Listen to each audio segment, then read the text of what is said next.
Yes, got it. Thanks. Hello. Look, it's us. Yet again. Exactly Those where you guys. left us. In the ether. In a the liminal ether on the states. internet. In a liminal space between states of being. Yes. We're in the same place we always are when you're not watching us on YouTube or listening to us on your podcast app. In Not rectangular quite dead, boxes. not quite alive. It's like a constant state of sleep paralysis.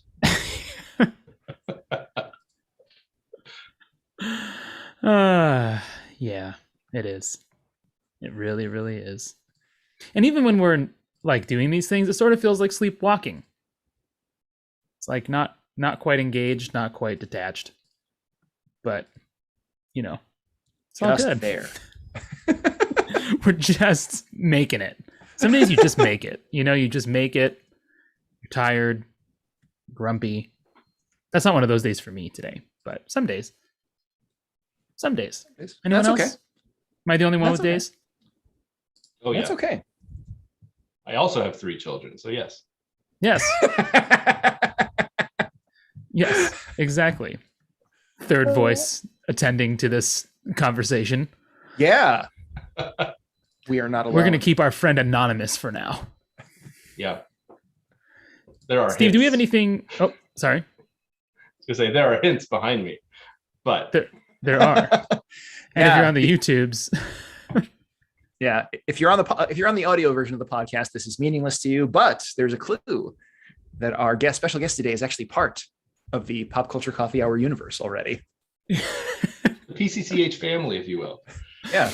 yes, the extended universe. Not quite canonical, but now canonical, I suppose. It's like You're now now part of 3.5 hour versions of Lord of the Rings. Yes, exactly. Up You until were this cut from the moment, original. Daniel was fan fiction, but now Daniel Yes. is actually like he's Oh, canonical. you said his name. You gave it away. Did I jump the gun? That's right, you did. Well, is there anything we need to announce before we introduce our anonymous friend named Daniel?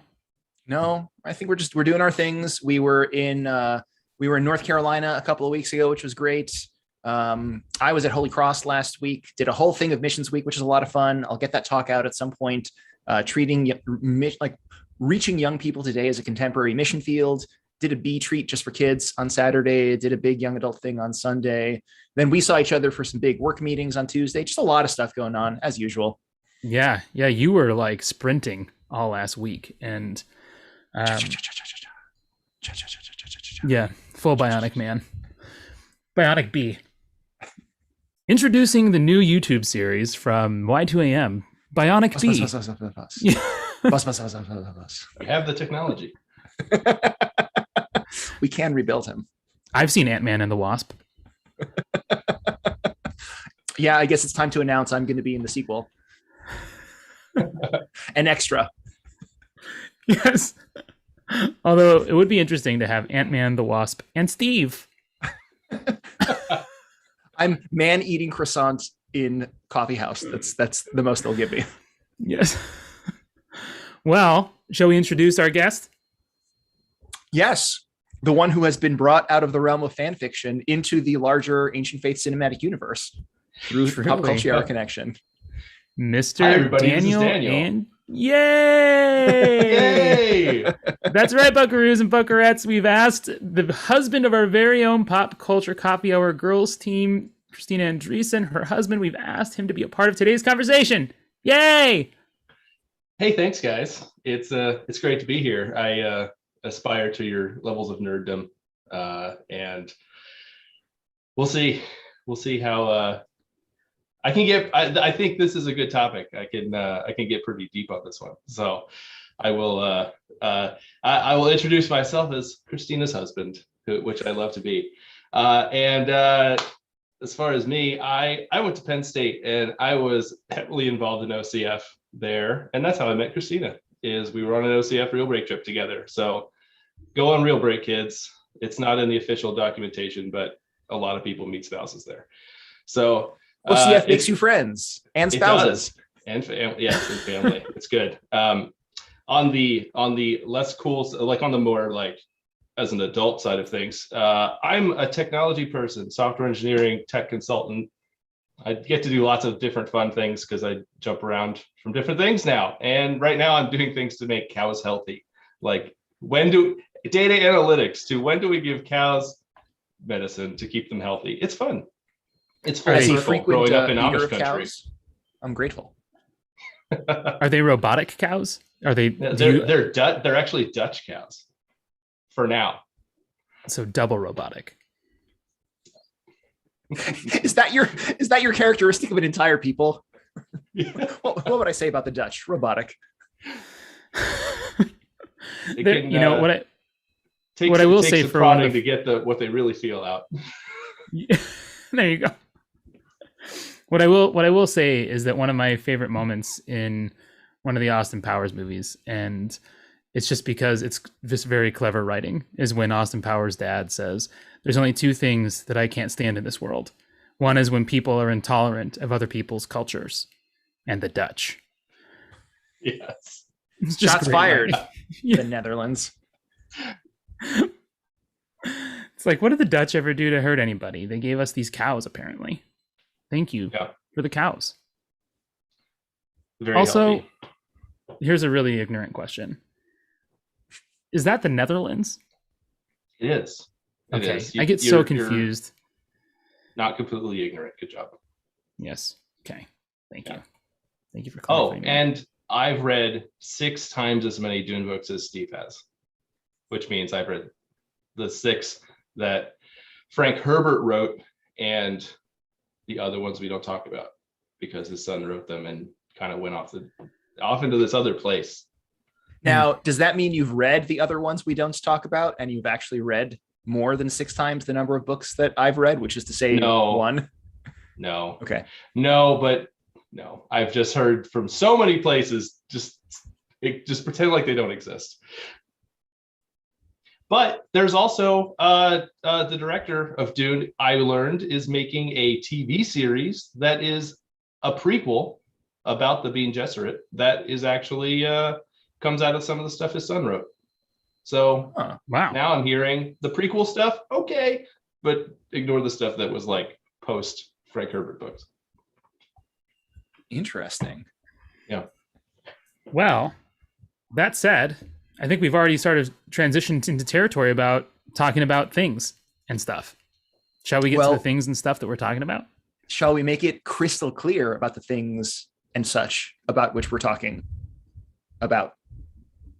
The things. Today we are not talking about the Dutch. We've already done that. We're going to talk about the Dune. Singular. The Dune. I'm really glad because that's what I prepared for. What if we just totally change topics on you today? That's right. We're actually here to discuss some 1965 art house film that none of us have watched, just because. We're actually here to discuss Daniel's most innermost feelings and fears. Daniel, thanks for joining us. What are you most afraid of right now? Yeah. This is actually an ambush episode of We Are Orthodoxy. It'll be really meta because it's this. Yeah. Yeah, so we're talking Dune. And let's be clear here. We're going to be specific. We are talking the Dune movie, which is out now. If we were talking about the book, only 2 of us would be able to discuss it. If we were talking about all the books, only 1 of us would be able to discuss it, in which case there would be no podcast. So we're doing Dune the movie, which is out now on HBO Max and in cinemas, IMAX, I believe, like really good stuff, a feast for the eyes. But because we're talking about like the piece of pop culture that is very new, very contemporaneous, unlike the 50-something-year-old book, and we're going to have to be very careful about sort of like not bringing in too much of the book stuff into this conversation in the movie, I'm going to invite you, dear Mr. Rodriguez, to unleash the spoiler porg. Let the porgs abound. And there was much reporging. That was an old reference. What? The Mr. Rodriguez. That was an old joke.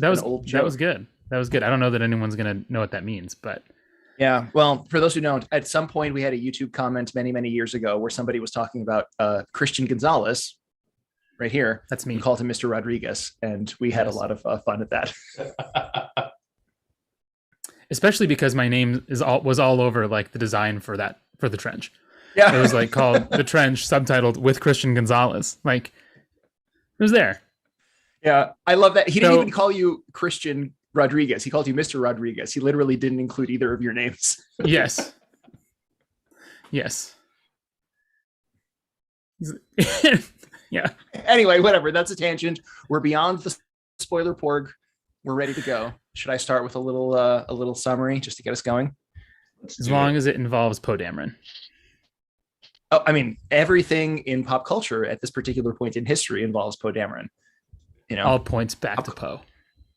Pop culture is brought to you by one of America's 5 companies. That's really all it is. How fitting for today's conversation. Yes. They all have a monopoly on the spice. Yes. So anyway, here we go. The film, Dune, which is part 1, actually. So like we said, this is based on the sci-fi classic, a book that came out in 1965. That by itself is well beyond the spoiler porg of limitations. But for those of you who just know the sort of cinematic universe, we're going to try to be very ginger about what we bring in from the books, because this is only like part 1. Like this movie hasn't even done like the fullness of that first Dune book. So we just kind of want to be very careful here. But in the movie anyway, we're introduced to this desert world called Arrakis, or Arrakis, right? I forget how they pronounced it. Arrakis? That one. Arrakis sounds right. Don't make me come over there. Daniel made a face, and I realized I transgressed something. I believe it was called Aragorn. Arrakis. I can spell it, which is rich in a hallucinogenic substance called spice. And spice opens up a person's consciousness. And what it does is it actually allows for safe interstellar travel, for navigation between stars. So as they say in the beginning of the movie, it's the most valuable stuff in the universe. And the only place you get it in the known universe is on Arrakis. And Arrakis, when we start, it's led by the very brutal Harkonnen clan. There's a bunch of like clans on home worlds. There's this real sort of like, futuristic technology with sort of like different kinds of aesthetic in terms of like weapons and violence and stuff. Like the aesthetic of this is very cool. But the Harkonnens are quickly and summarily removed from their leadership of Arrakis by the Galactic Space Emperor for reasons. And the Atreides family, another clan who are based on this lush and fertile planet, are brought in. And it turns out that it's a trap that is meant to decapitate the Atreides clan. And there's this invasion. The Harkonnens and the Sadukar, which is like the elite military guard of the Emperor, come together and they try to like kill them off. But the now Duke, the heir to House Atreides, his name is Paul, survives with his mother, who is a Bene Gesserit witch named Jessica. They end up having to go into the desert to survive, and they are adopted by the Fremen, who are these desert dwellers of Arrakis that are not clearly understood by the Harkonnens who were there. And the movie ends with Paul having this duel. He kills a Fremen, and we have kind of all of these allusions during the movie to him becoming the chosen one. And he spills blood. Something about his sort of youthful innocence dies, and this is his first step to becoming the prophesized chosen one, which we will continue in part 2, but we're not there yet. Did I miss anything? Is that basically it? The only thing you forgot to mention was that the Fremen always travel single file to hide their numbers. Ugh. Inexcusable. And to avoid the Sarlacc. Yes. And also that the Ben Gesserit can use the Force to change your mind about things. Yeah, sci-fi. It's like it's the logical conclusion of mom voice. It's like mom voice through the generations. Like, yeah, you just have to listen. Yes. Finish your Brussels sprouts. Finish your Brussels sprouts. Okay. So Daniel, what do you think about it? You're the Dune, the Dune fan, the major Dune fan. I really loved it. Nice. It's like they reached into my brain and pulled out the images that I had while I was reading the book. And I feel like I read the book. I read it probably like, I don't know, somewhere between 5 and 10 years ago. And I feel like that's the perfect amount of time, really, because I can't think of anything that they missed. I went back and looked, and I'm like, yeah, they didn't need any of this in the movie. This is it's a really hard line when you're making, obviously, movie from a book that, you know, you got to leave some stuff behind. And the politics that they kept everything necessary. And I think it was the way they did it was basically the Atreides, they only know so much about what's going on. And now the viewer also is in the same position of only knowing so much about what's going on. Whereas it's very, you know, it's that different perspective, you know, reading the book, you know, everything that's going on. And Frank Herbert doesn't really like keep things hidden. There's not a lot of mysteries that you're like, wonder what that is through the like later in the book. It's more like, oh, you are getting the whole story as you are going. And so I thought it was really cool. They really did a good job kind of interpreting that going on. And then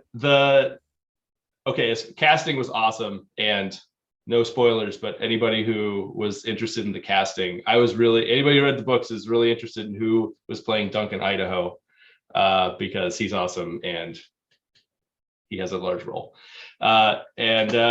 The other thing is, okay, you mentioned the tech and the futuristic like tech of it all. One of the really main things about the Dune universe is there's no computers. Like, did you notice when you're watching, there's no computers? It's part of the backstory that they don't tell you. They probably never will tell you. Is that like before this story, there was like a really big humanity-wide war against AI. And the outcome of it was no more AI, no thinking machines. And so that's kind of where you get all this technology. There's no computers. Everything is, you see cool things like ornithopters, and you see cool things like you get personal shields, and you know, the fact that there's spice for navigation because people have to do it. And you get the guy with you see the guys with the white eyes for a moment. They're these humans called mentats that are like bred and trained to be like human computers to do calculations and stuff. So there's all this really cool stuff comes out of this restriction of there's no computers, they're outlawed. They just did an awesome job with it. Yeah. But how do they complain on Twitter? I think the voice, like, you get to go direct to the source there, I think. How do they do DIY projects if there's no YouTube? Oh man. These are things. Nobody got time for that in Arrakis. Yeah. How to avoid Shai Hulud. Anyway. Walk to the rhythm of YYZ by Rush.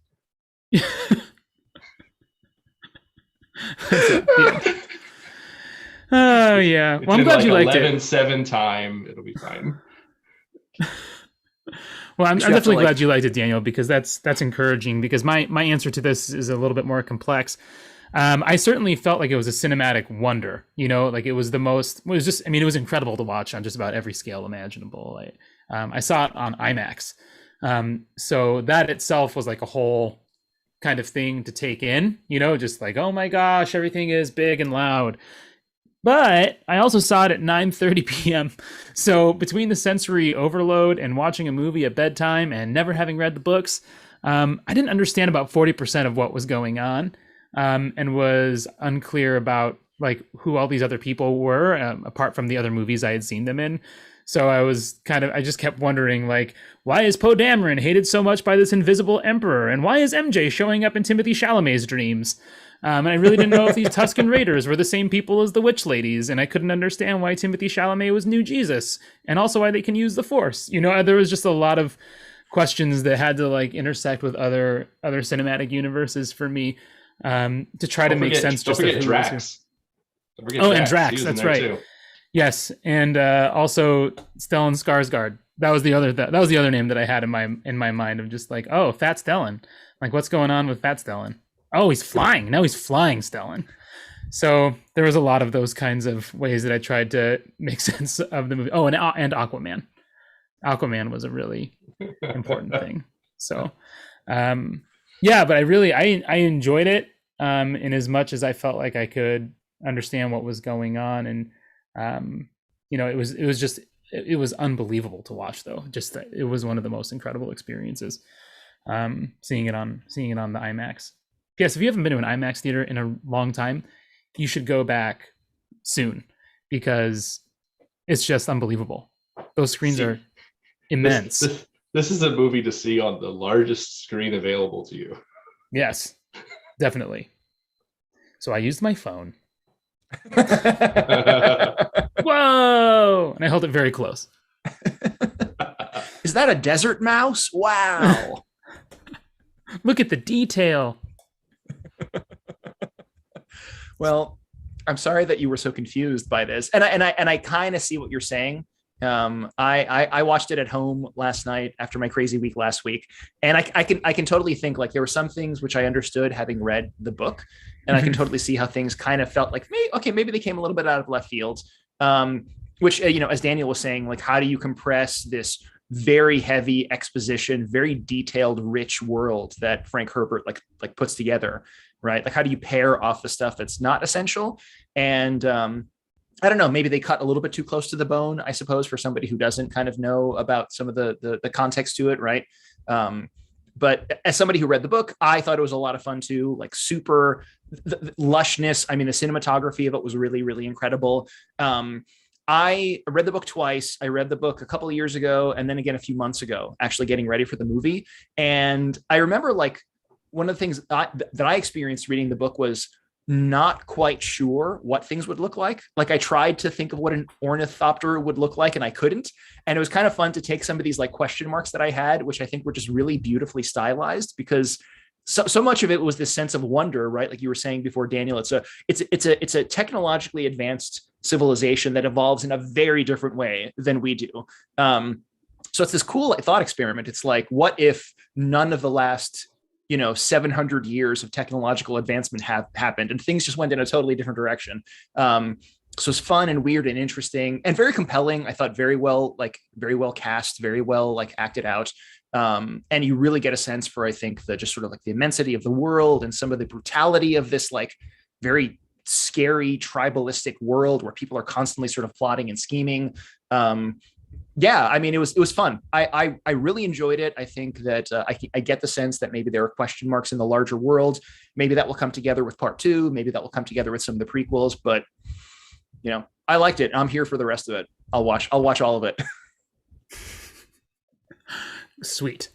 Okay, well, let's should we get to the talking about the things that we should talk about? Yes. Or should we just talk about talking about them? How meta do we want to go? How do you feel about talking about things? We're talking about it now. Oh, see, that makes me uncomfortable now. That's too personal. So the big thing, I think the big thing that this movie brought up in my mind, and really seemed to be kind of like the different moving parts to it were all kind of like surrounding questions of power, exploitation, and even sort of like a complex relationship that we might want to talk about with even just like industry itself, right? Like that to me seemed to be kind of, I mean, I watched this movie and I went, okay, I kind of think I know what this movie's about, right? Like that to me was kind of what struck me in the face. And yes, there is some question of Paul's kind of messianic figure stuff, which we'll talk about.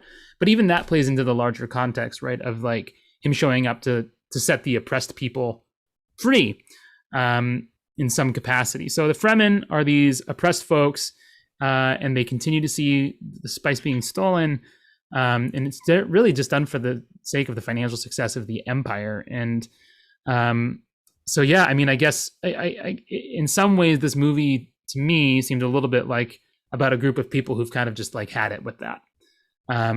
So I'll start it with that thought in mind and turn it over to you guys. What do you think about that? Am I wrong in kind of seeing it that way? Or did you pick up those fairly anti-industry sentiments?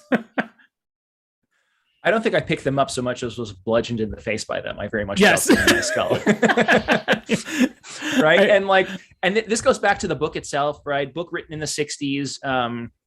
As I understand the history, I think like Frank Herbert was like a journalist who was in the Pacific Northwest, and there were these dunes there, and there were questions of like development and so forth. But as the story evolves, like, you were even talking about Paul, who's this sort of like person who comes in to save these people.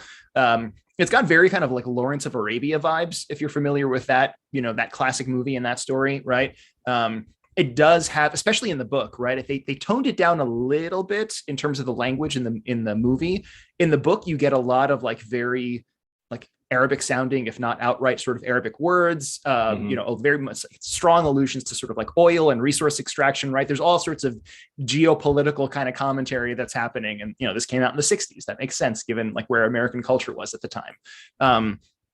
But yeah, I think like there's definitely that posture, which we get from the very beginning of like these people who we don't know and are not known by the people who rule over them, who use the word oppression to think about this, right? And like, it's a very interesting balance between these outworlders, these strangers who come in, know nothing of these people, right? Like the Fremen are a complete mystery to the outworlders. There's no cultural exchange. There's no sort of like sense that there are people worth knowing. They're just kind of like these beings that are sort of in the way from the continued extraction of the spice. And then the story gets reversed, right? Because Paul, who has no illusions or no designs like upon them, like actually begins to get to know them, and his life cycle is like the opposite, right? Because he sort of gets adopted by them at the very end. So this kind of sense of like relationship versus exploitation, I guess, is very much there. Yeah.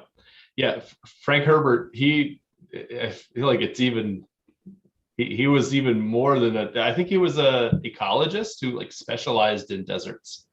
And I'll say that's one of the things that they didn't come across from the book is there's a lot more like talk about the ecology and the health of the planet itself, a lot mostly by Liet Kynes in the book.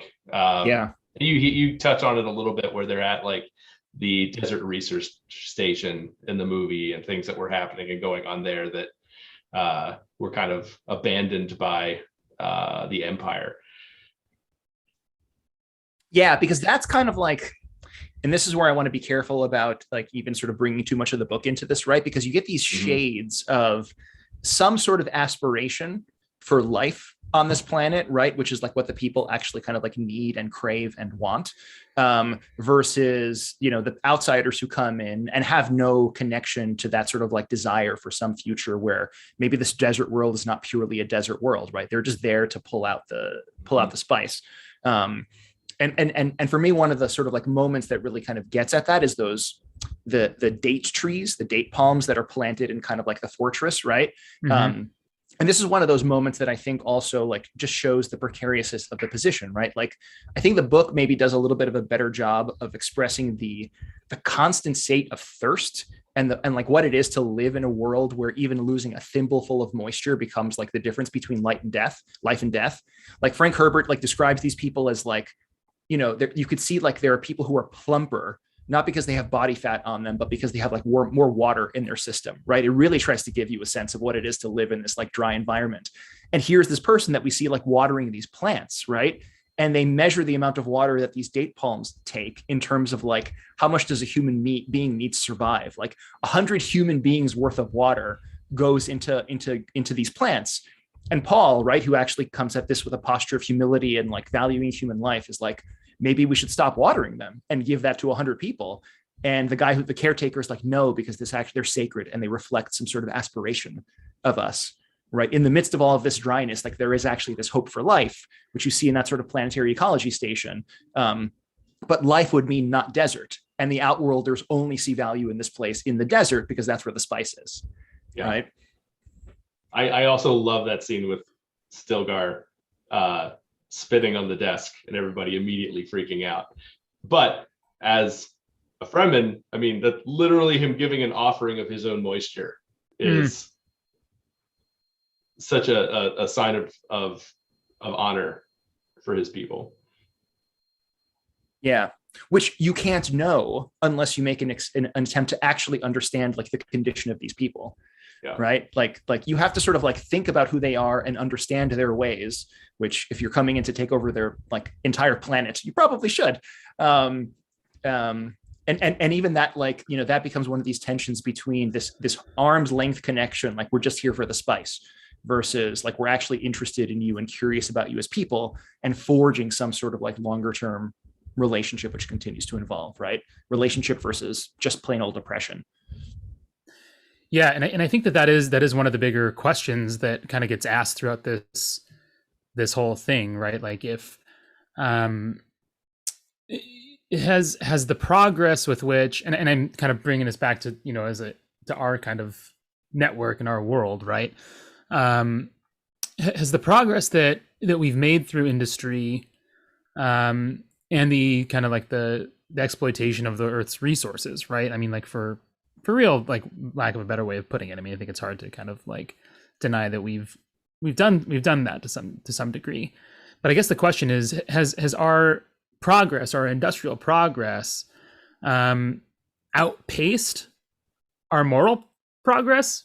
And it has have we kind of put a lot of emphasis on the increase in GDP, versus like measuring wealth in terms of connections and love. And I wonder about like that, like where does like our moral kind of pacing and our interpersonal pacing kind of keep up with the advancements that industry has led to? Because like certainly there's been successes, but like how much cost is going ignored? Yeah. Does that make sense? Totally.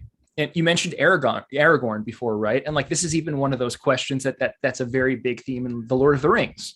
Like the bad character in like Saruman, right? He goes bad when he develops like a mind for metal and wheels, as opposed to like a love of growing things and a love of people.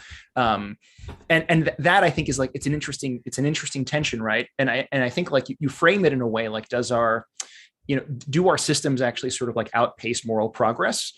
Because like there could be a vision of like shared economic advancement and sort of shared prosperity, but this isn't the sort of vision that shapes the way the Harkonnens deal with this planet, and presumably, right, the way the Empire deals with its subjects.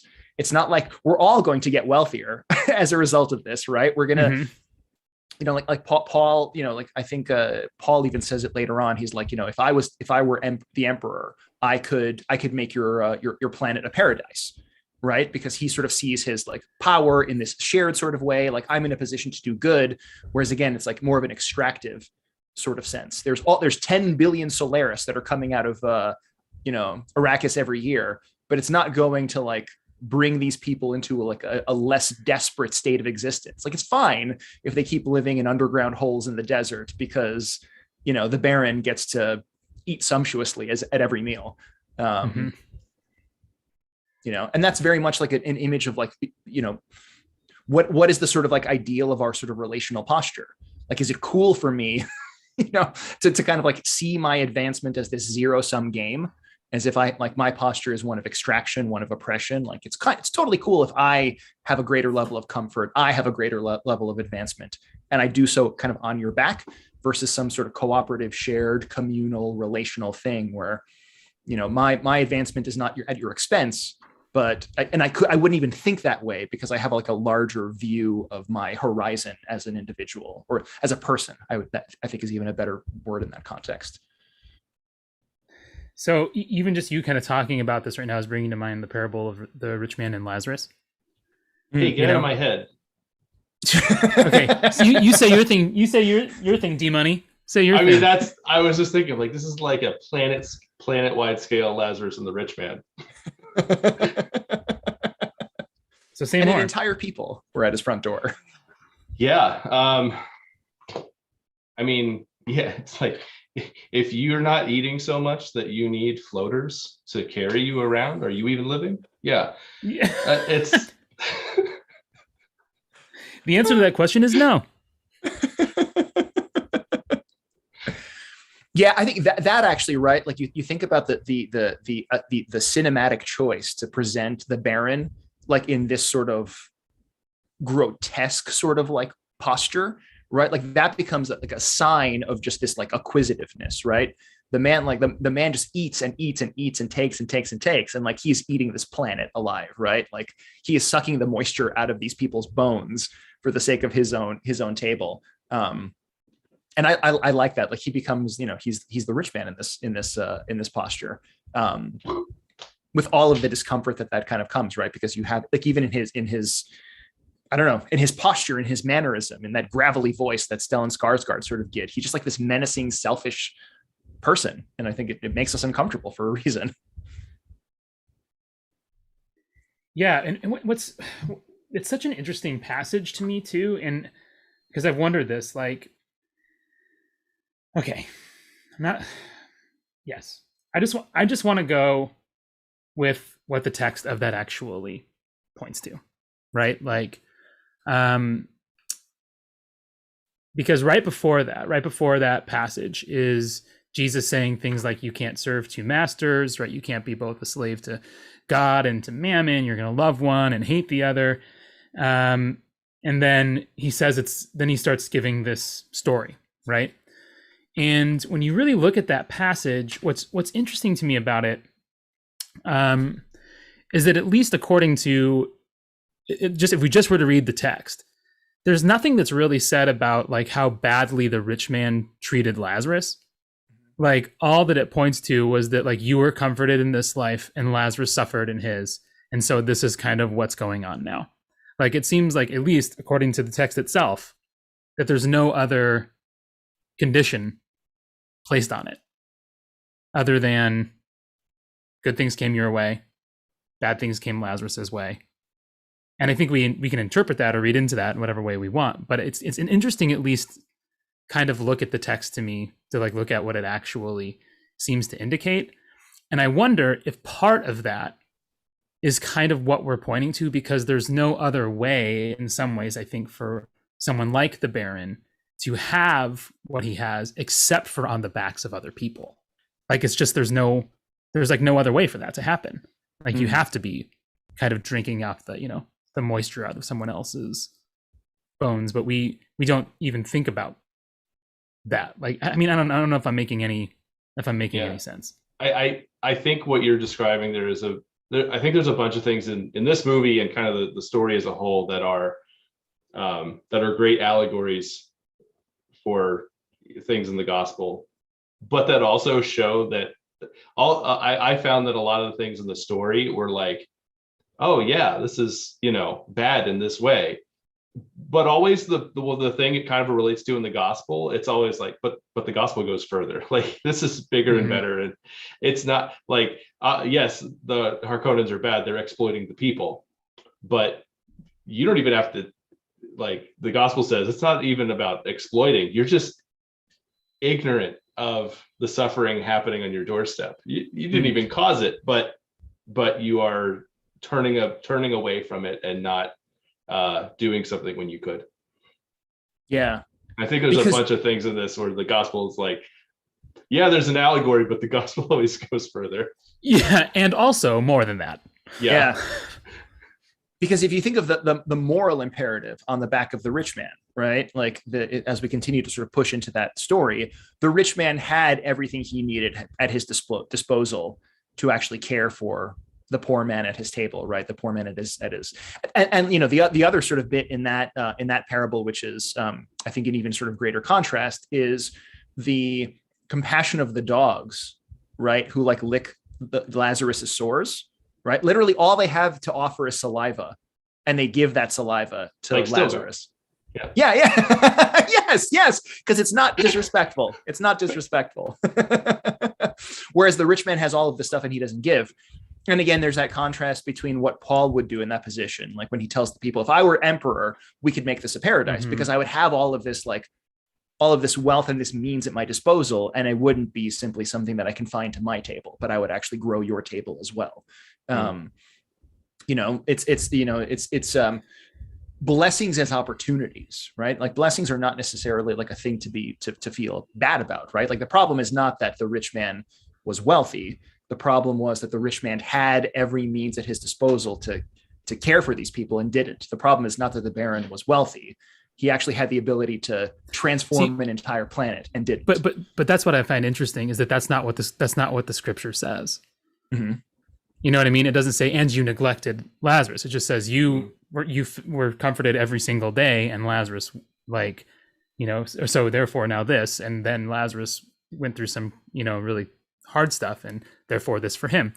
And because what is interesting to me, and there's actually been some research that's been done on just even the impact of being wealthy, like on like neurobiology and empathy and it's like there actually has been some research done on the actual impact of like, and I just think it's really interesting. I mean, I don't know what to do with it, right? But there's like these studies that the higher class of car people drive, the less likely they are to stop for pedestrians. Yeah. Yeah. Did you know that, Daniel? It feels true. Yeah, and like the more wealthy people are, the more likely they are to like take candy out of jars that say only for the children. The more wealthy they are, the less likely they are to be able to recognize emotions on other people's faces. Like when they were given like a test of what is this person feeling in this picture, they couldn't recognize it, as opposed to people who are more on the side of the like poverty or whatever, like were deeply empathic. Which is such a it's just fascinating research to me, that there is some level that seems to be, and Jesus seems to be onto this with like where he says like you can't serve God and money, right? That the money or the mammon or the wealth or whatever, it's not neutral.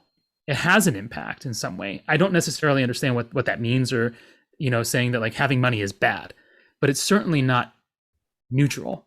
It certainly does something to us, like I don't really know what to do with that.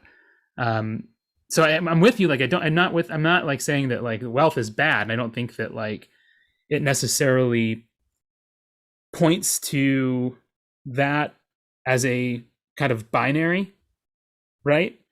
But I think the reality is that wealth is not neutral, right? It's not like it's not an impassive thing in our life. Am I making any sense? Yeah, it's like, okay, it's like your camel. You can't get through the eye of that needle. It doesn't say anything about the morality of the money. It's just about it being there. Yeah. Well, and that even is like a thing that I think we are called to express. Like, what is really neutral at the end of the day? Yeah. Right. What is really neutral? Because I think you could say the same thing even about like grinding poverty. Like that is a thing that I could totally see like leading somebody towards despair, leading somebody towards like that, that other sort of like extreme, right? Like nothing is really neutral. Things shape us for good or bad. But the question becomes like, I think our challenge as Christians, right, is to sort of like use these things for the life of the world. Whether it's our wealth or our poverty, right? I mean, like the great ascetics use their poverty for the life of the world. Those who are blessed in some way can use that for the life of the world. And it's because nothing is neutral, but we can sort of like make it not neutral in a kingdom-centric way, hopefully. Redeem it or whatever. Like it might have a propensity towards something. But I guess maybe that like that's why I wonder like when Jesus like looks at like the woman who gives her 2 mites as opposed to like those who kind of give out of their excess and go home with excess. Like that's the beauty of the thing for him there is it's like, wow, like this thing really can like grab hold of people in a way that very few other things can, like because of our fear of scarcity or whatever it might be. And so for her to be able to be like, yeah, I'm not gonna like hold on to that is such a big kind of move, to choose life in him rather than life by way of a checking account. I don't know. I mean, did they even have checking accounts? Probably not, right? I don't even know how. Yeah, there wasn't Wachovia in first century Palestine. Where did they keep that money? No, I think like yeah, these are really, really interesting questions. And, we've talked in past episodes a little bit about reframing even our fundamental existence, right? One of our challenges as people is to think in terms of like the cycle of survival, right? That we're constantly eating for the sake of like staying fed. We're constantly drinking for like, we're surviving, right? In a purely biological way, we are surviving from one day to the next. And survival very quickly becomes that dog eat dog sort of world where my survival has to come at somebody's expense. I mean, it does, right? Whether I'm killing a cow, a delicious cow that, Daniel is like curating with his, technology, or a delicious carrot, like I have to kill something. in order to survive. Like the pure sort of like, it's there, it just is, right? Survival is at the expense of something else. But Christ breaks into that, right? And he breaks this like cycle of survival with the life that he brings, which is at nobody's expense, but for everybody. And that becomes part of our reframing. And sometimes, right, we get alerted to that when we hit rock bottom, as they say. When you come to the point where your survival is in question, where an accident happens, a sickness happens, an overdose happens, whatever it is, like that sometimes is the thing that shakes us out of this survival cycle because it breaks it. And then we can actually be open to life rather than mere survival. Yeah. But I guess that's the, sorry, go ahead, Daniel. I was going to say, you talking about going beyond our just survival based instincts sure does remind me of a certain scene from the movie. Which one? Pop quiz. Oh, is it the box? It is. Mm. Yeah. It's that, it's that test of, can you transcend your merely survival instincts in a much more, humanist way than the gospel. But yeah. With the gum jabbar, whatever it is, like at your neck. Yes. Yeah. That's interesting. This is the other thing about here's my other just real quick complaint about this movie and the story is that it's like they have all these ridiculous names and things and places and whatever, and then they have the audacity to name the main character Paul and his mother Jessica. I'm like, why couldn't we just call, like, I don't know, Akarat, Aracas, Arknas, what is this planet? Let's just call it Dune. Just call it Dune.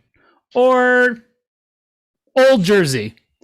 Or New York. Or, like, come on, guys. You just want a movie with Futurama naming conventions. That's what you want. And the Bene Gesserit. Like, I don't know how to say that. I don't even know what's what. Like, what that means. Let's just call them the witch people. Like, here come the witch people. I also don't know how to pronounce that one. Yeah. Sorry. That's a really funny observation, right? Because like here's Paul, who has the poison dart that's held to his neck, as opposed to Paul, who has the gum jabbar or whatever it is. Yeah, that's fair. That's fair. Yeah, come on. I think it is intentional though. Like, if you look at when Frank Herbert was writing it, he's like 1960s, and like even he said, like, a lot of the things that he was influenced by that he was writing about was the Middle East, the past couple of decades of history in the Middle East, from what he's looking at. And yeah, there's a lot of, you get more of it in the book, like Steve said, but there's a lot of names that have that kind of, Middle Eastern flair to them. Yeah. Like when Paul has that vision of like holy war, as he calls it in the movie, the word that comes up 1,000 times in the book is jihad.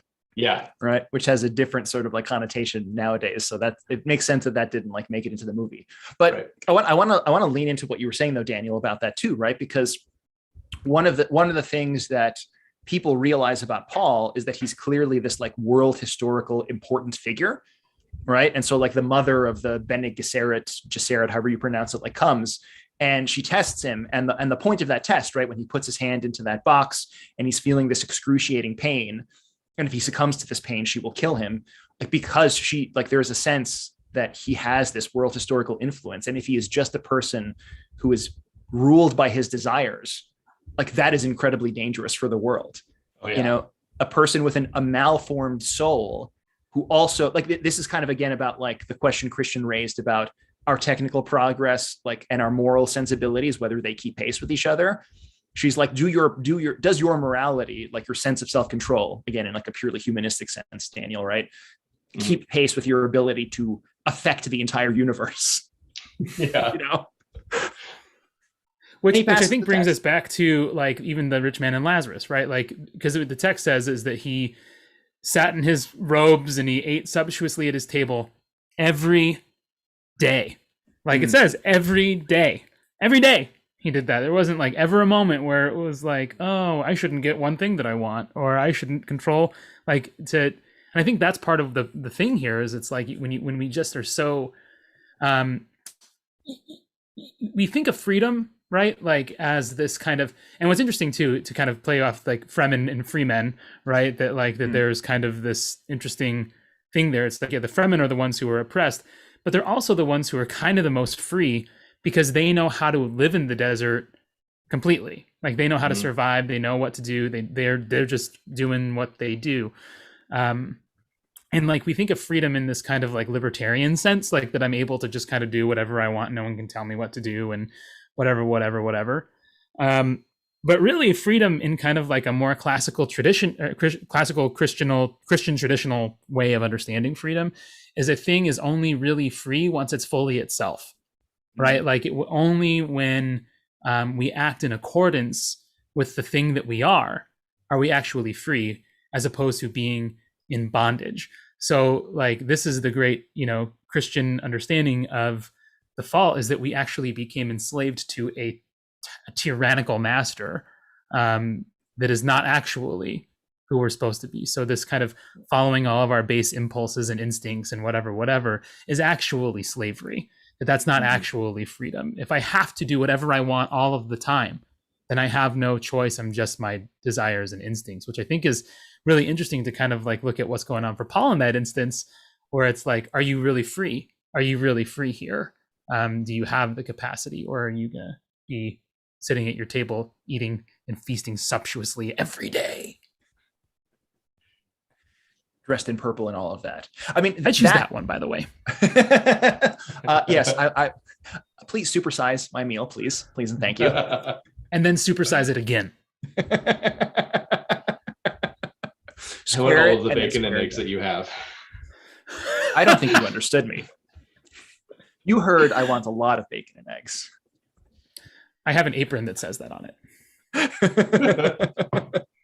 But this actually gives color on what the kingdom is too, right? Because you see this especially in terms of like, just like youth ministry sometimes too. People are like, how am I not going to sin in heaven? Is like God going to stop me from sinning in heaven because my freedom is this thing that has to be restrained, as opposed to flipping that. Like this is actually like the tyranny. The tyranny is like when you want to like curse your neighbor. The tyranny is when you want to give somebody a taste of the back of your hand. The tyranny is when you don't forgive or anything like that. And the kingdom is going to be freedom from that, freedom to actually be human. And what is humanity? I mean, it's what Christ reveals on the cross, right? It is somebody who transcends this tight tyrannical cycle of survival. It is somebody who transcends the whims of passion, right? It is somebody who's actually willing to love God completely and love neighbor completely to the point of death in both situations. That's freedom.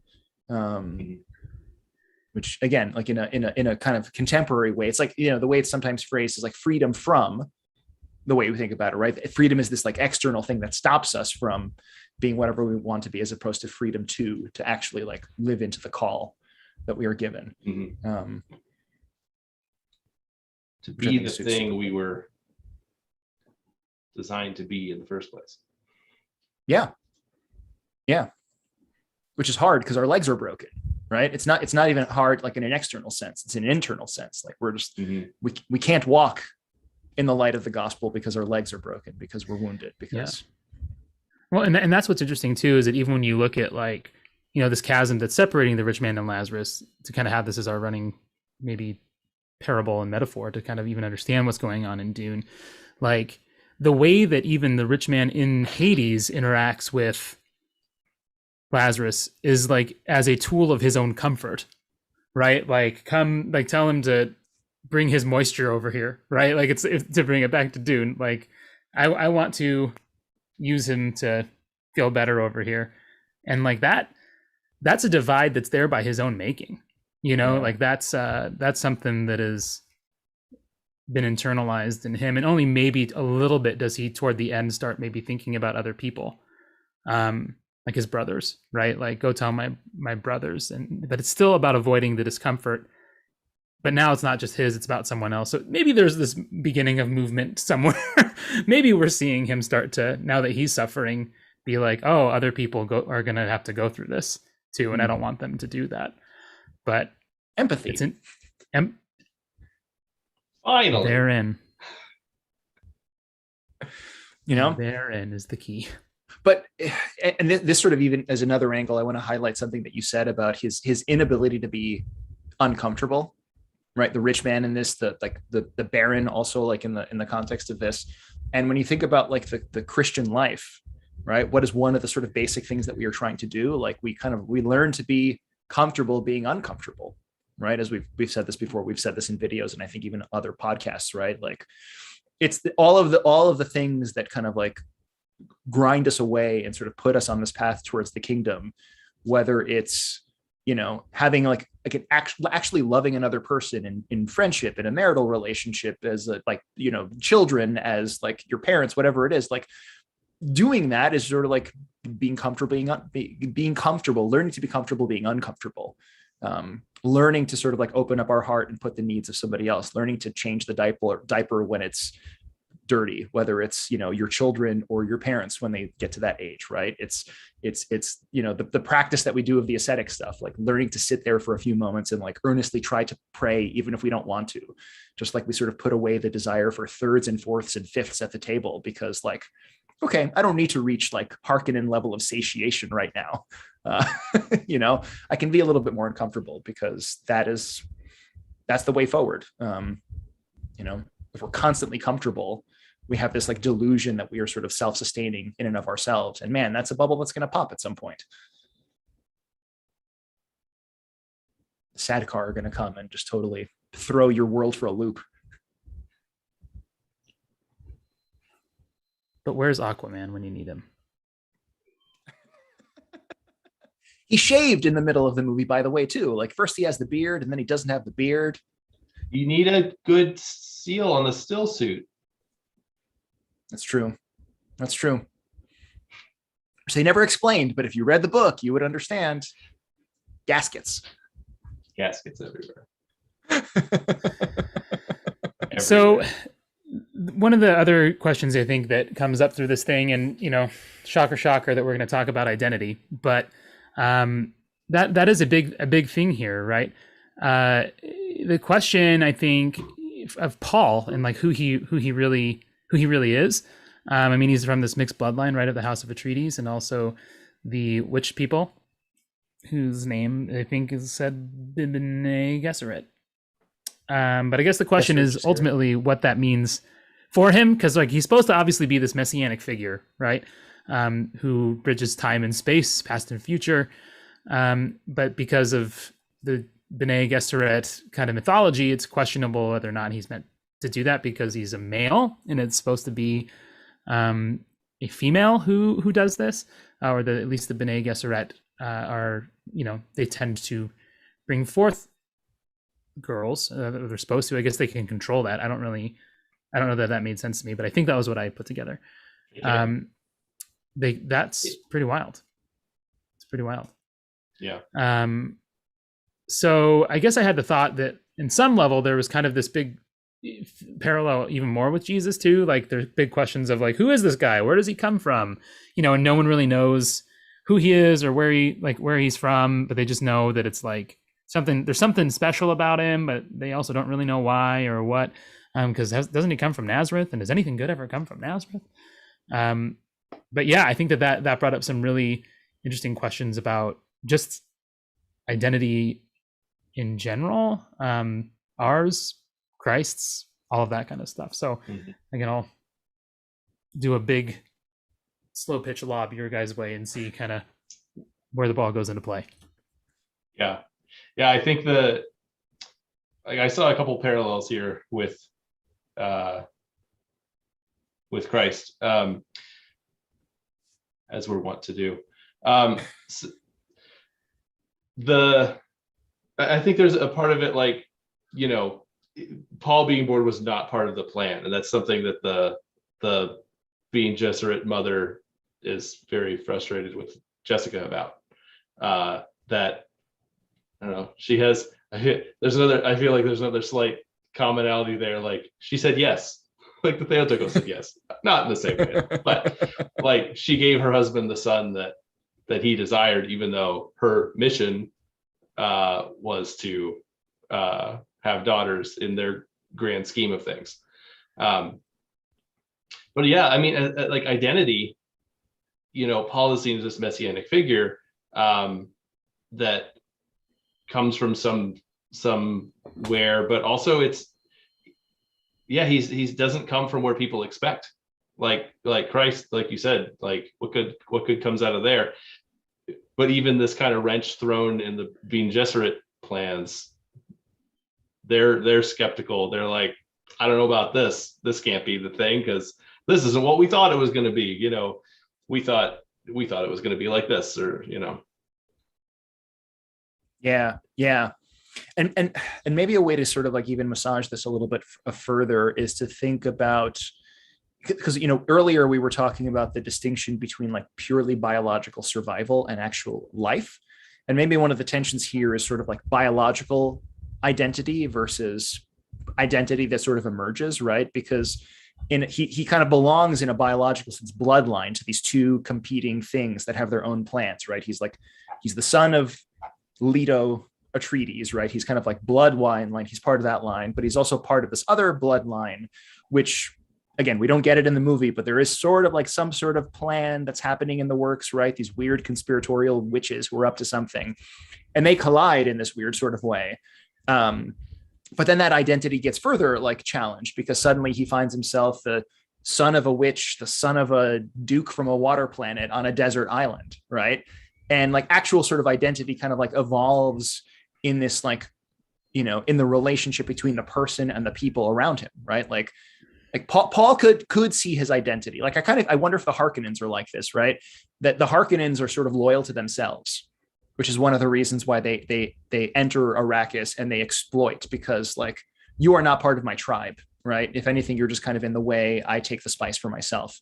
And Paul, who comes from this like very complex, messy situation, not merely a member of one house, is entered into this like new environment, and his identity actually changes because he gets adopted, at the end into one of these sieges, and his identity is not merely biologically constrained, because he's not simply there to do things for House Atreides. He's there to do something for these people who have become his people, and like his personhood actually kind of like expands when he encounters them, because they're not simply on the outside right now, like which Leto was sort of the bridge to, because he didn't want to see these people in an adversarial way. He wanted to see them in a cooperative way, in the sense of alliance.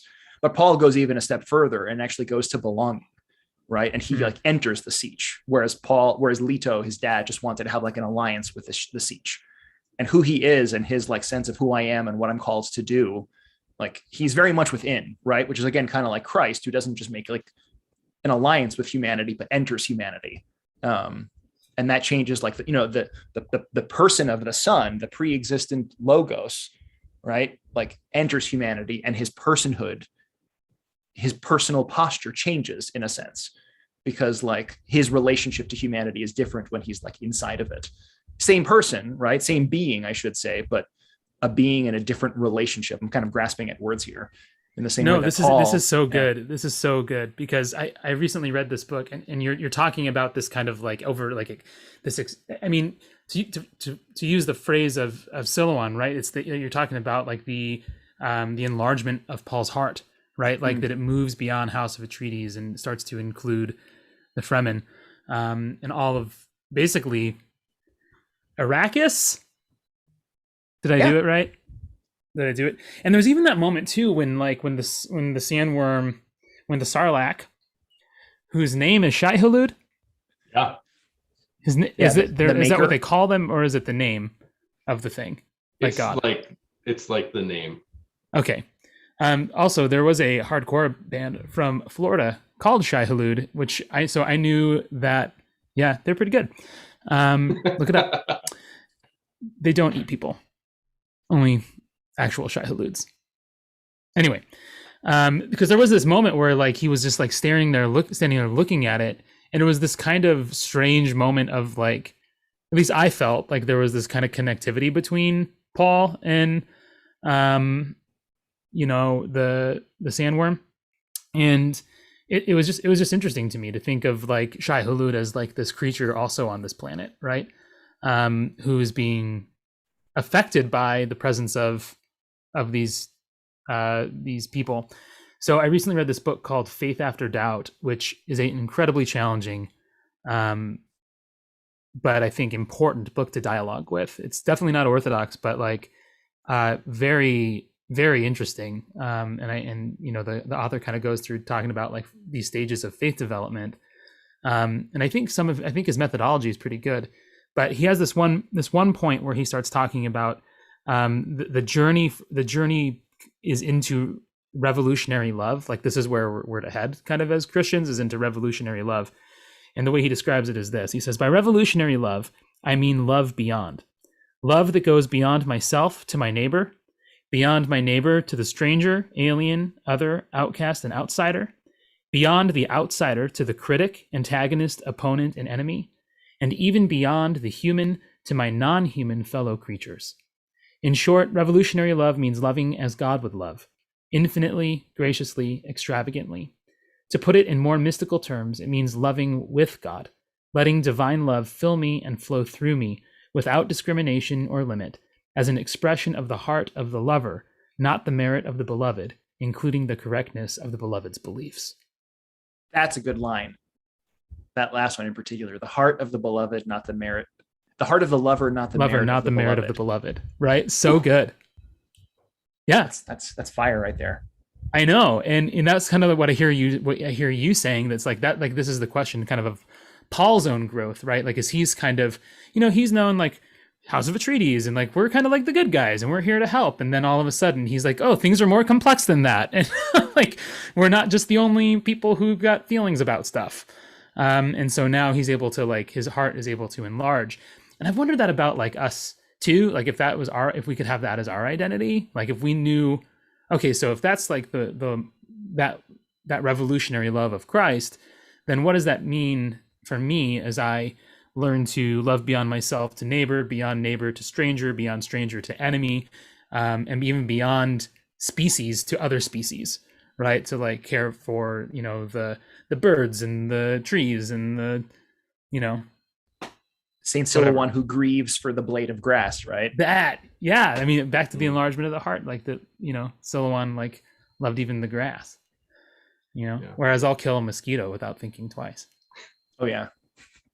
If there's any creature that's not part of God's providence, I'm pretty sure it's mosquitoes. But I also feel like Solak would have been like, take, eat. This is my blood. This is my blood for you. Yeah. I think this articulation of the model is interesting, right? And the thing that kind of comes across as we just sort of like trying to narrate this sense is when Paul talks about in Romans, he talks about the dividing wall coming down, right? And you can even sort of what's that? Different Paul. Yeah, different Paul. Yeah. The other Paul. Although in the book they're much more up front, like there's those moments in the movie where they're just kind of like quoting things in a different language and like that's scripture, right? Which they don't say it out loud, but it kind of is. And I wonder if they'll get into that into the second. Like there's sort of these holy words and these kind of like prophetic kind of things that are percolating in the background that, Daniel, to your point, we're like in the midst of it. We're not as zoomed out maybe in the book context, but spoiler, it is scripture of some sort. Saint Paul of church fame. I was going to say of Damascus fame. I don't know. Saint Paul of the kingdom. He has that line. I think it's in Romans, if I'm correctly. This dividing wall of enmity kind of breaks down, and it's almost like I'm also thinking of like the relationship between Leto and Paul in this regard, because Leto definitely like moves in that direction. Like he's almost in some way, he's like the law. He's like the pedagogue who's sort of like leading us forward, because he doesn't have the same sort of enmity that the Harkonnens will, right? The Harkonnens are very much like them and us. Leto is very much like, okay, there's you guys, but we can kind of like coexist and live together and have an alliance. And Paul is very much like the wall has come down and there is no me versus you. There's just us, right? So I don't know, I'm thinking of different bits of Paul, like the wall has come down, the pedagogue has sort of led us to this point, right? The law has sort of led us to this point. And in this person, there is like reconciliation that is now happening. Yeah. One thing that came to mind, Christian, when you were talking about, love according to the heart of the lover and not the worthiness of the beloved. I hope I at least reworded that accurately. Was, you're talking about Paul's expanding to the Fremen Arrakis, and really like in his visions, like he struggles with that. I see war, giant bloody wars fought in my name, and all this, and how really it goes even beyond that, because he sees beyond Arrakis this happening, and it made me think for the first time, like, boy, there's a temptation on the cross, right? That is even beyond what we would have to deal with, which is, Christ going to the cross with all of us in mind, but also full well knowing all the terrible, evil nonsense that people are going to do in his name for a really long time to come. Yeah. But still going forth. Which you have a shadow of in the garden, right? Because when the Roman soldiers come to take Christ, that's when Peter unleashes his sword, knife, whatever it is, and hacks the dude's ear off. Yeah.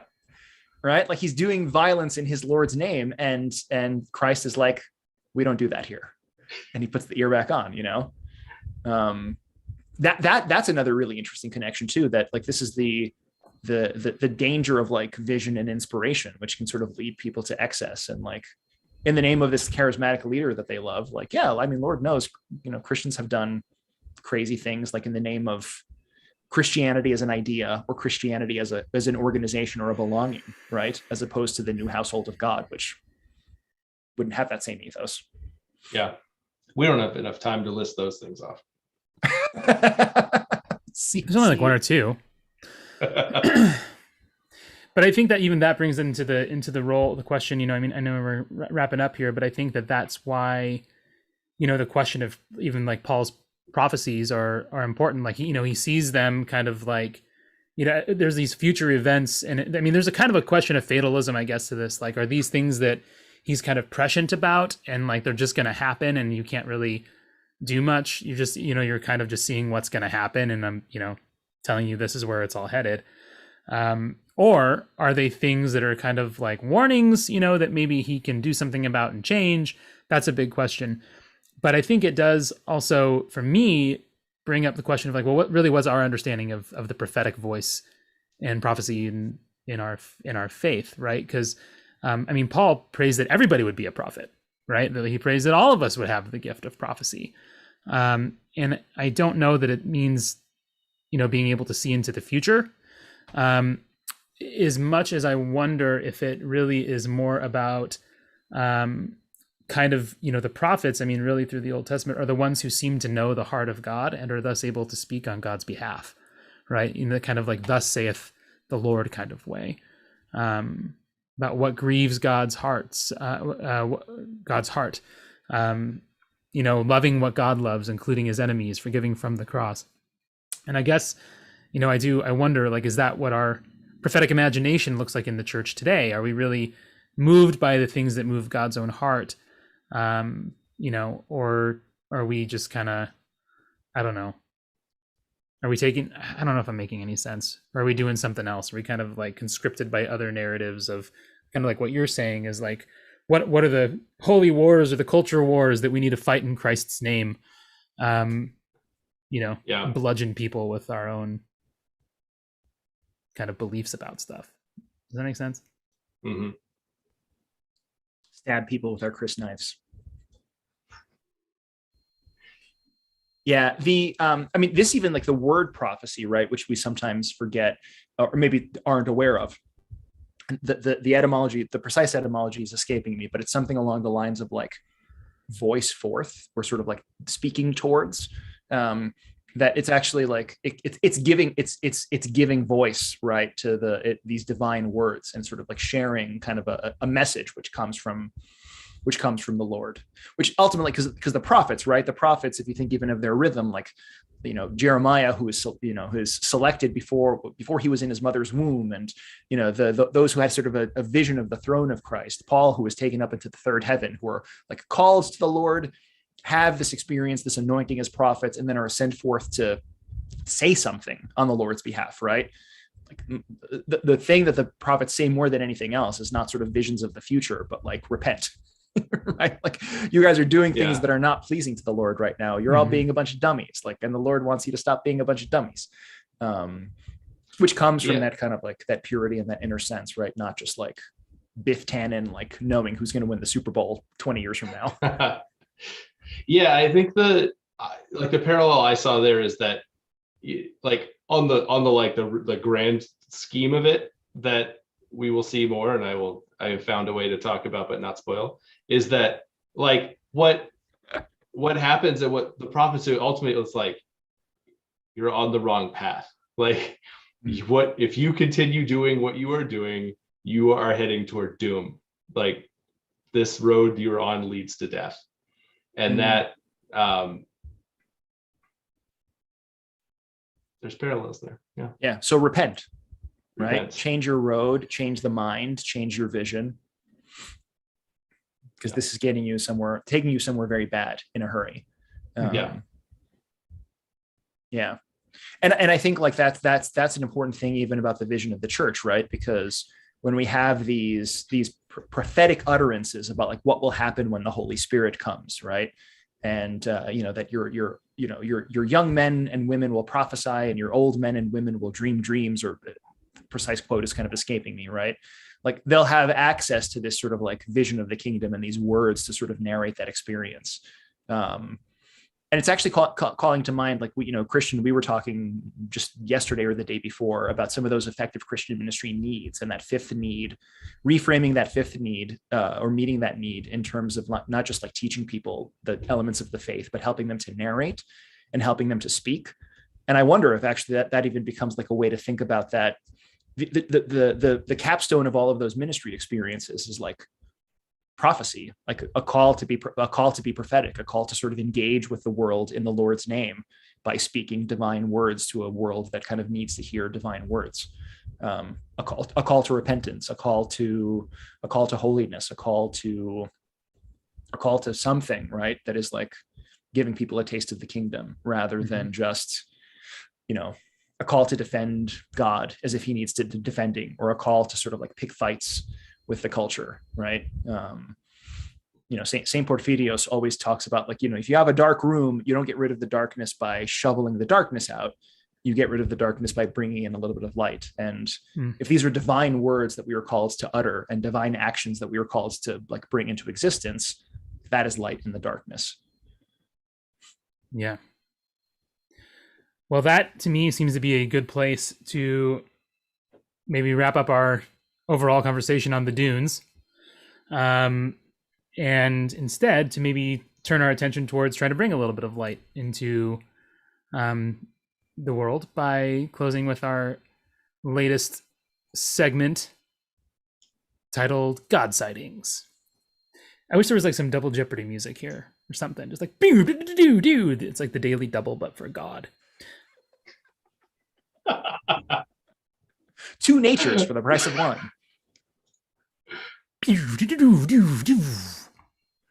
That was my terrible 80s laser sounds. It's okay. We can't get sued for that, so that's fine.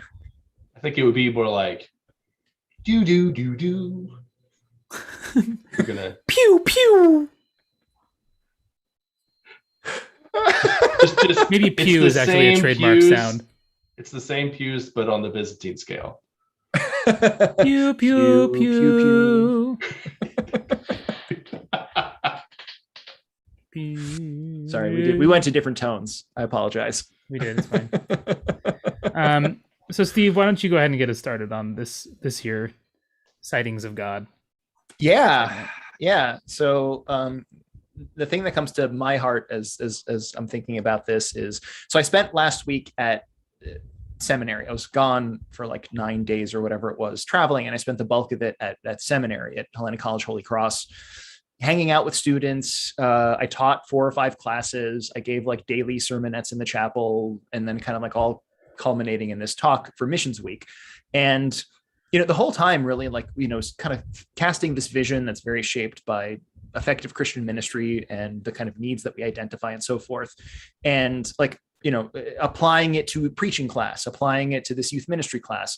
And it was really cool to have students both in the college and at seminary, like kind of come up to me afterwards and express this, like something kind of clicked in their hearts, hearing things described in this sort of way. You have like all these faithful people who were there, who were in chapel, who were like really want to kind of like serve the Lord. And there's just something about like that vision which really clicked for them.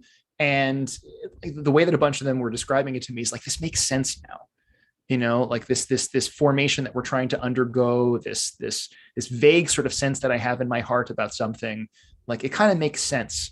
And there was something I thought really like just moving about some of those encounters that, like these were words, right? That were, and that were kind of helping people like organize their own experience, and something was sort of like unlocking within their heart about like, this is why I'm here. And this is why I'm going to be sent forth when I graduate from this place to lead ministry in a parish, or to, lead ministry at a diocesan level, or whatever it is. There's like this moment of clarity and this moment of sort of inspiration for people. And this encouragement for people who were there, who were like in it, right? They were there in the college, they were there in the seminary, like ready to go. But there's something really beautiful about that, just sort of like, now I have like a greater sense of like what needs to come next. So that was just kind of really cool and reassuring to see that even people who were in it just kind of needed that extra push and got it, thank God, and had some clarity about where to go next. I'm not describing this properly, but no, it makes sense to me that you're able to kind of like, I don't know, share in some like, oh no, there is like a direction this needs to go. It's not just, pointless or whatever. Self-referential. I also spent time at Holy Cross recently.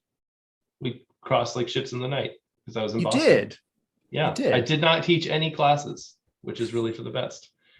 But no, I got to say hi to some friends, got to meet some new friends. And yeah, it's always very encouraging to go and see like, hey, formation in a direction that is doing the things God wants us to do in this world. It's a nice reminder and pointer on the map. Yeah. Oh, a fun tangent to that. While I was in Boston, I saw our mutual friend Georgia while I was stuck in traffic, actually. Yes. And I was like literally stuck there on one of the roads, and I stuck my head out the window and I shouted, "Georgia!" And she looked at me like on her crutch and she goes, "Be the bee!" And it was this very fun little adorable moment. Well, I'm glad you stopped for her. Yeah. and didn't just blow past that pedestrian. Yeah. Yes. Me and my very reasonably priced car.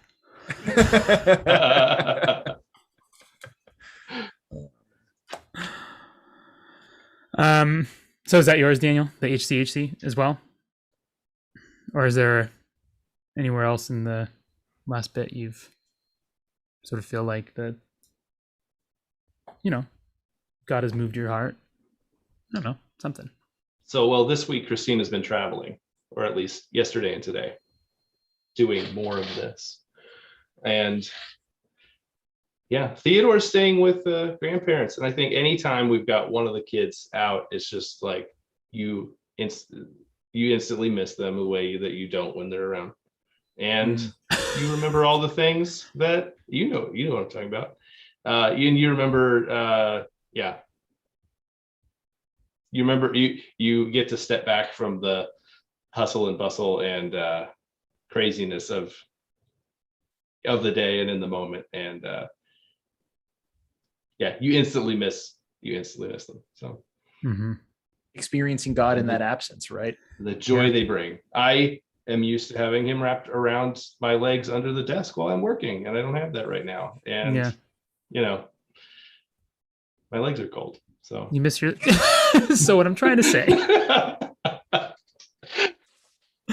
is it's wintertime. Yes. No, you notice the joy people bring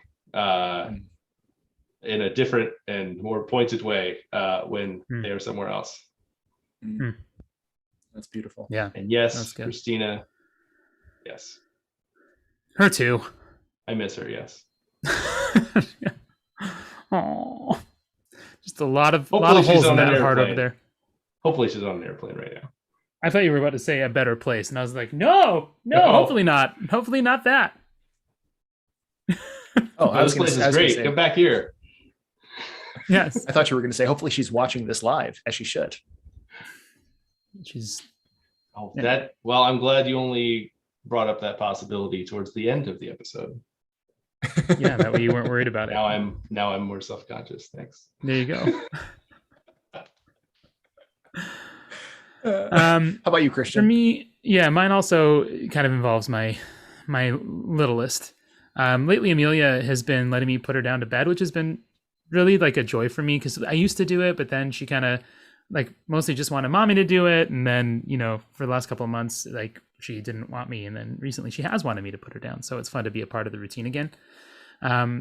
But again, the other night, just as I was putting her down, she just was so sweet with me. I put her down and I hold her and I sing to her, and then I put her down. And the other night, as I was backing out of the room, just kind of leaving or whatever, she was just kept going, "I love you, Daddy. I love you, Daddy. I love you, Daddy." And it just broke my heart, like I'm leaving this child in this dark room by herself and she's supplicating. But she's a peaceful, joyful sleeper. So the whole time just, "I love you, Daddy." And so I just kept going like, "I love you, Amelia. I love you, Amelia." And I had this moment where I thought like, oh, this is it. Like, this is eternity of like God and us kind of back and forth with like, "I love you. I love you. No, I love you. No, I love you. No, I love you." And like that, it was because there was nothing better than that, right? Like, I mean, what else could a dad and a daughter want than to just be like enraptured in love with one another, right? And I thought, this is just what makes being human so incredible, that we get to knowingly participate in the good and the beautiful, and that we can name it as such instead of just kind of being passive participants.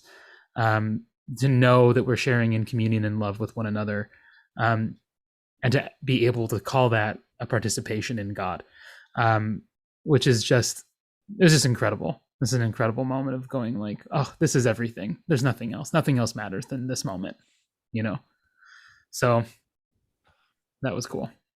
Stop making me feel feelings. I don't like it. Feelings and things. I knew this anecdote and I like it. Yeah. Well, thanks for coming on to our little funny show here, Daniel. I am so glad that that you thought this was a good idea, dude, and that you invited so me. Fun. So fun to have you. So fun. Yeah, we'll have to do this again when part 2 comes out. I am very much looking forward to part 2 through 12. So oh man, guys, there's a lot I had to hold back because I don't want to spoil part 2. I have a lot of things brewing that, if you're gonna like it. It just goes to show you right now, you're gonna like it. You're not a slave to your basest desires. You were able to stick your hand into that box, feel the pain, keep it in there. Unlike the rich man, you're not supping sumptuously every day. Today you chose, I'm not going to sup. I'm not serving Shai Hulud and Harkonnen. Words and things that I understand. Oh, this is fun and silly. So yeah, we'll Christian and I will be back in 2 weeks. Daniel will, I don't know. I think they just greenlit part 2, so it's happening. They say they're going to start filming in July of next year. And it's a surprisingly soon release date based on that. Crazy. August of next year. Basically, the director is like, we got to get working. So, Timmy, drop everything. may it not be rushed. There's so many characters we haven't seen yet. I'm so excited. I know. Well, if they do end up making like 12 movies based upon this, you will be a recurring character on this podcast for the next like 30 years. So, and so will Aquaman. With or without his beard. Yes. Yeah. I imagine it's better for him to be in water without a beard because of like aerodynamics and stuff like that. Aqua dynamics. Yeah. Aqua dynamics. Aero aqua. Aqua Eric. Aquaric. That's my friend Aqua Oh no, Eric. I've gone cross-eyed. Yeah. Okay. We're All right, gonna guys. this again. Have a good day. Nice to see you guys. Nice to see you too. Thank you, Daniel. Bye.